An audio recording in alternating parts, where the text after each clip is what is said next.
And so all these powers are projected upon the Zen master. He is a Buddha. He is a master of life. And if he is, the reason why he is that he has discovered the unreality of the whole problem. There is not life on the one hand and you on the other. It's all the same. But you see, you can't tell people that. And just by telling, get them to see it.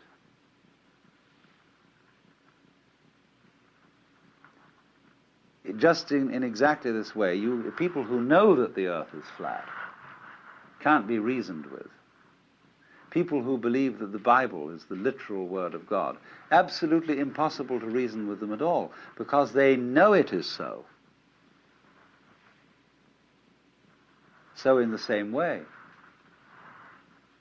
we tend to know that we're all separate, poor little me, and that we are in need of salvation or something. And we know this is so. And so somebody says, well, you're not really that. You know that that feeling of separateness is an illusion. Well, that's all very nice in theory, but I don't feel it. So what will you do? What will you do with a person who is convinced that the earth is flat? There's no way of reasoning with him. If it's for some reason important that he discover that the earth is round, you've got to play a game with him. You've got to play a trick on him. You tell him, great, the earth is flat. Let's go and look over the edge. Wouldn't that be fun? Of course, if we're going to look over the edge of the earth, we must be very, very careful that we don't go round in circles, or we'll never get to the edge. So we've got to go along consistently, along a certain line of latitude westwards. And then we're going to come to the edge of the earth, just so long as we're consistent. In other words, in order to convince a flat earthist that the world is round, you've got to make him act consistently on his own proposition and go consistently westwards to find the edge of the world. Now, at last, by going consistently westwards, he comes back to the place where he started, he's been convinced that the earth is at least cylindrical. And he may believe you, then take it on faith that if he goes along a line of longitude, the same thing will happen. But you see, what you did was to make him persist in his folly. Now that's the whole method of Zen. To make people become perfect egotists. And so explode the illusion of the separate ego. So what happens? In effect, then, in the discipline of Zen, when you finally convince the master that you are stupid enough to be accepted as a student, because you've persisted and because you've defined yourself as someone having a problem, he has warned you well in advance that he has nothing to teach. But he says, now I will ask you a question. There are many ways of asking this question, but they all boil down to one common theme, and that is, who are you? You say you have a problem. You say you would like to get out of the sufferings of life. You say you would like to get one up on the universe. I want to know who's asking this question. Show me you. And only they put it in such ways as, before your father and mother conceived you, what was your original nature? Questions like that. And they'll say, now, look, I want to be shown. I don't want a lot of ideas about who you are. I don't want to know who you are in terms of a social role. You know, that you have such degrees or you have such professional qualifications and such a name and such a family. All that's the past. I want to see you genuinely now. It's like saying to a person, now, don't be self-conscious, see? I want you right this minute to be completely sincere. Come on now. Well, nothing is better calculated to make a person incapable of sincerity. It says when relatives come and aunts and uncles, and there's a little child, and they want to review this child and see it, and the parents say to the child, darling, come on now and play for us. See, and the poor child is completely nonplussed. Doesn't know what to do. Because you cannot play on demand.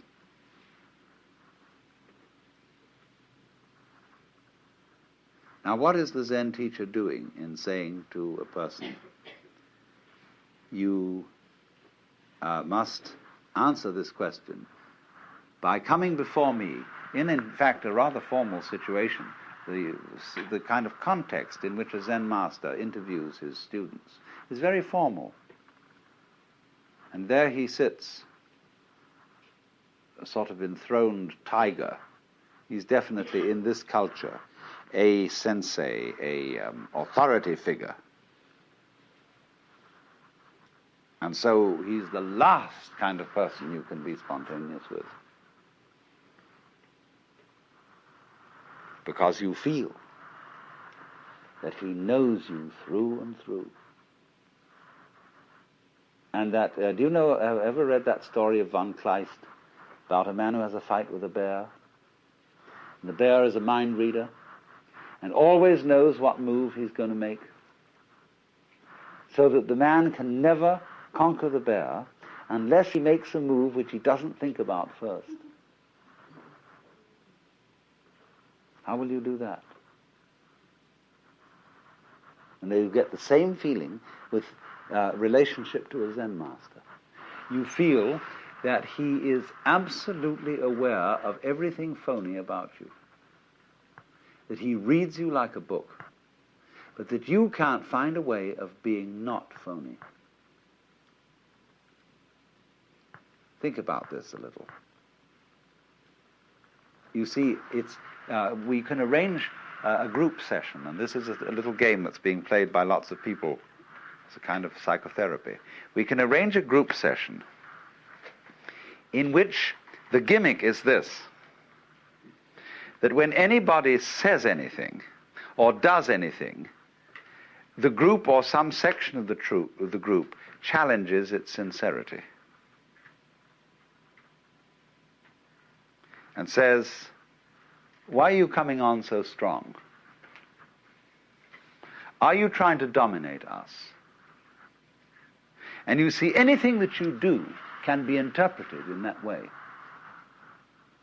Because the moment a group of people starts making comments on its own behavior, it is setting up a situation within the group which is analogous, say in a TV studio, to turning the camera on the monitor.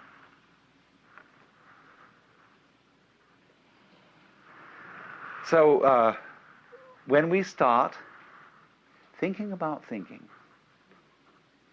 being aware of being aware, this is what is called in the Japanese the observing self. I watch myself all the time, see? You're in a hopeless mess. But this is the price that human beings pay for having become self-conscious. Anxiety and guilt. Anxiety because, am I sure that I thought this out sufficiently carefully? When I left the house, did I turn off the gas stove? And incidentally, I remember turning it off, but can I trust my memory? I've learned to think about memory now, and I wonder if I can trust it. Maybe I better go back and look. I went back and I looked. But did I really see? I'm thinking about my sight and whether this is quite authentic. Did I look properly? Because you know how the unconscious can alter your senses. And so I better go and look again. See, soon now I've got into a sort of vicious circle where I'll never get away from the house. And all this sort of getting mixed up is the penalty we pay for the advantageous gift of being able to know that we know. There was a young man who said, though, it seems that I know that I know. What I would like to see is the I that knows me when I know that I know that I know. And so this is the Zen trick. It's to put you into this situation in a very crucial way. To think about, thinking about, thinking about, thinking about. Or, just the same thing, to make a very strong effort not to think. That's Zazen. Sit, let your senses operate, and be responsive to whatever there may be around, but don't think about it. But now this is already thinking. I'm thinking about not thinking. How will I stop thinking about not thinking? So there you are. See, you're all caught up. It's like somebody came to you and they put tar in one hand, or molasses, feathers in the other, slapped the two hands together and rubbed them around and said, now pick off the feathers. So you see what happens. The teacher is well aware that he's played this trick on you. And he's going to see what will happen if you act, and he's going to help you to act consistently on this foolishness. Now, you see, what he's done is he's simply made a special case of what society does to us all anyhow. And this is true of most cultures. The high cultures of the world, whether they're of the East or whether they're of the West, play a game on every new member. They don't know they're playing this game because their forefathers played it on them. And they're still its hopeless victims. The game is called the double bind. And the formula under whose auspices everybody comes into this world is as follows. You are required to do something which will be acceptable only if you do it voluntarily.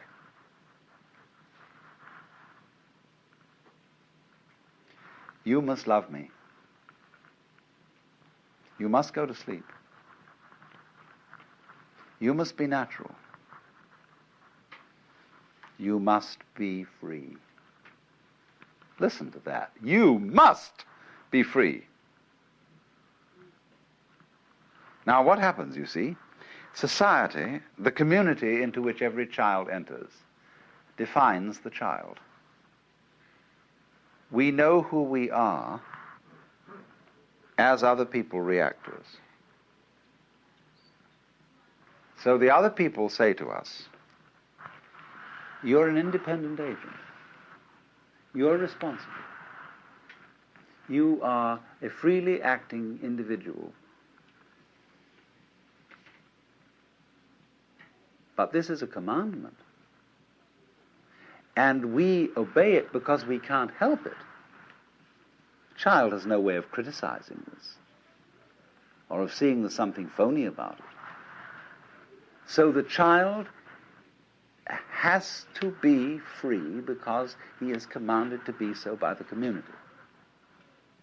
Now then, the community sets itself a problem. Having defined the child as an independent agent, and having got the child to believe that he's an independent agent because he isn't. In other words, he wouldn't believe this if he were independent. It then has trouble getting him to behave as the community wants him to behave. So they feel then there's something ornery about all children. They're born in original sin, and they're refractious and so on. Of course they are, because they've been defined in a self-contradictory way.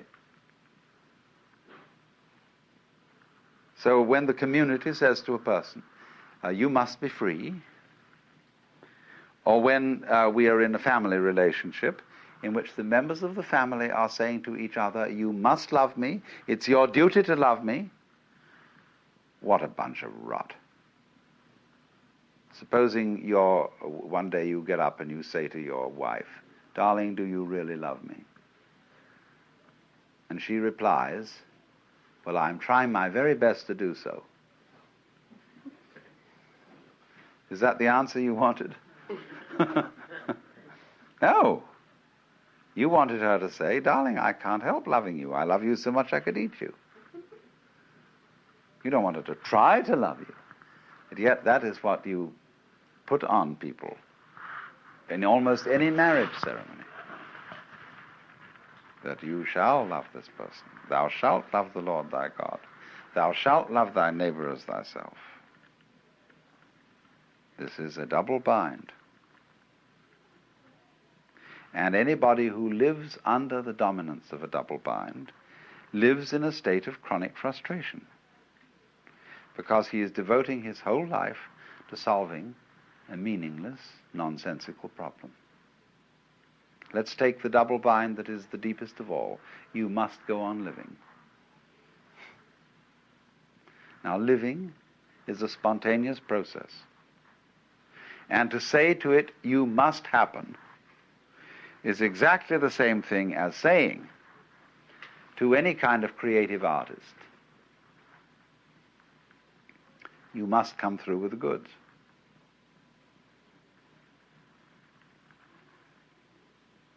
Tonight you must give the superb performance, and above all you must be unself-conscious. Well, this is being done to us all the time. And the object of the Zen discipline is that instead of doing this to people unconsciously, as parents do it and as teachers do it to children, and as the children's peers do it to their own peer members, in Zen the double bind is put on you deliberately, knowing how stupid it is. The teacher is well aware of everything he's doing and what tricks he's playing on you, because he has behind it all the compassionate intent of getting you into such a fierce double bind that you will see how stupid it is. So then, what happens is this. He gives you the double bind. Be genuine.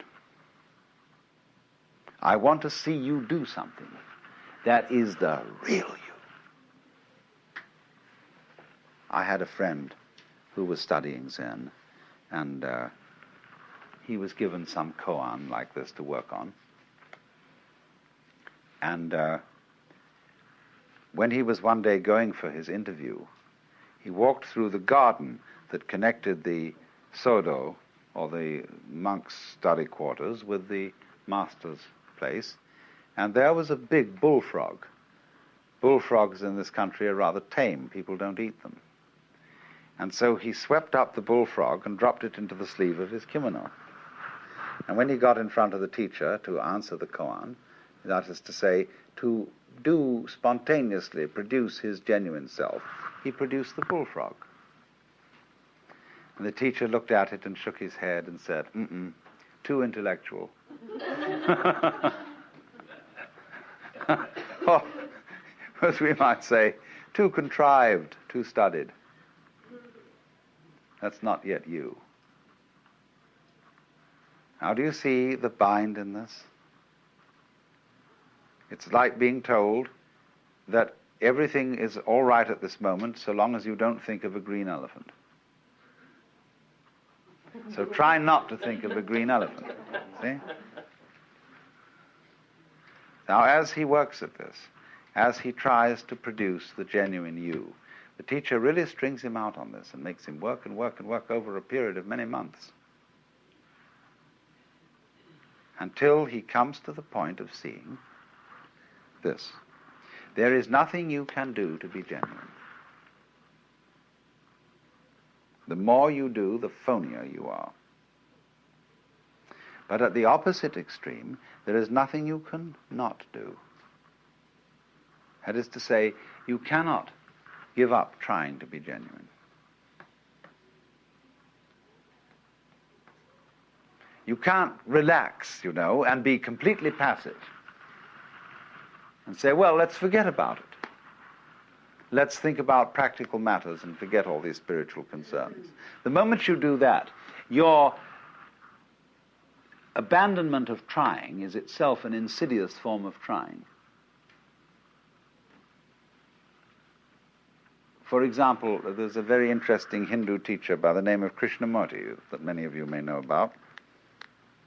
And he tells people, that all their religious inquiry, their yoga practices, their reading religious books and so on, is nothing but a form of perpetuating one's egocentricity, but on a very refined and highbrow level. So he gets a kind of disciple who studiously avoids reading any kind of philosophical or edifying book. They are reduced to reading mystery stories. And they become devoted non-disciples. See, what a clever bind that is. It's the same as the Zen technique. You can't, in other words, let go of your... we've seen, my point was at the beginning, we saw that the way of Buddhism is to let go of yourself, to see that you live in a universe in which nothing can be grasped. Therefore, stop grasping. So here's the problem. I come and say to the teacher, teach me not to grasp. He'll say, why do you want to know? And he shows you that the reason why you want to stop grasping is that it's a new form of grasping. You feel that you will beat the game by being unattached.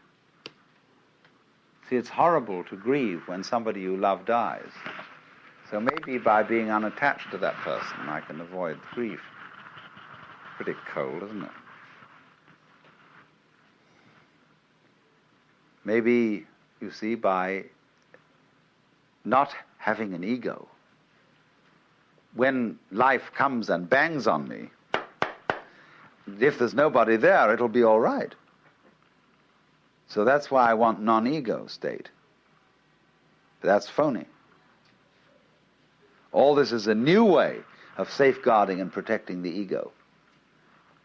So this is the way in which Buddhism is a dialogue. So you see, if you go back to fundamental primitive Buddhism, people say to the Buddha, I want to escape from suffering. It's a perfectly honest statement. All right? Realize that suffering is caused by desire. Try not to desire. So the student goes away and tries to eliminate desires by controlling his mind and practicing yoga. Comes back to the teacher and says, it's pretty difficult. But I have managed at least to get rid of some desires. The teacher says to him, but you're still desiring to get rid of desire. What about that one?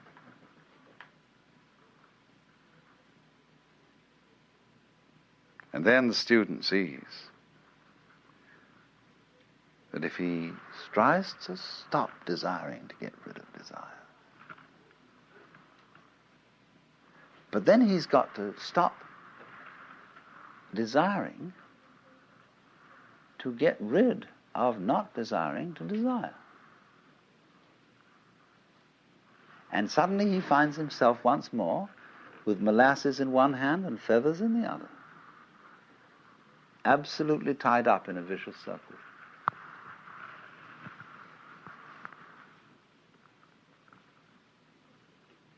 So he realizes there is nothing I can do about it, and there's nothing I can not do about it. And this predicament in Zen is called a mosquito trying to bite an iron bull.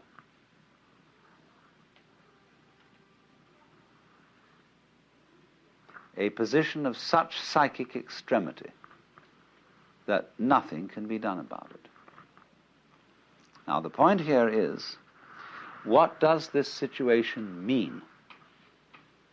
When you find yourself in that kind of a trap, what's the meaning of the trap? Why, that's very simple. If there's nothing you can do, and also nothing you cannot do about a given situation. It means that you are phony. That, in other words, what we call a separate ego isn't there. Of course it can't do anything, because it is not an agent. And by virtue of the fact that it can't do anything, equally, it can't not do anything. It's completely phony. So what has happened is to expose the fiction of there being a separate ego, either to force its actions upon the world, or to have the actions of the world forced upon it as a puppet. This thing just doesn't exist, except as a figment of the imagination, or except as a game rule. Let's pretend everybody is responsible, is independent, is separate. Sure, that's a great game, but it's a game.